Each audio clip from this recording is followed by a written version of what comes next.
Salam, bugün belə bir sadə məsələnin həllinə sizinlə bir yerdə baxacaq. A nöqtəsində ipin gərilmə qüvvəsi 6 Newton olarsa, B nöqtəsində ipin gərilmə qüvvəsi nə qədər olur?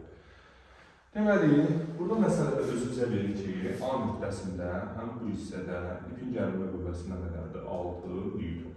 Deməli, baxırsınız, bax, 1 emə 6 Newton düşürsə, 2 emə neçə Newton düşəcək?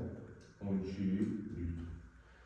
Eyni ipdən eyni gərilmə olduğuna görə burada nə edəcək? 12 Newton. Düzdürmü? 12 Newton neçə m saxlayır? Baxırıq ki, 3 m saxlayır. Deməli, 12 Newton 3 m saxlayırsa, 1 m neçə Newton düşür? 12-ni 3-ə böləndə 24. Deməli, bizdən də nə soruşur? B-ni soruşur. B nöqtəsi baxırıq ki, neçə miqdardır? 1 m. Deməli, bura neçə Newton düşəcək? 4 Newton. Cavabımız nə etmiş olacaq? 4 Newton. Növbəti videolarda görüşəndə sağ olun.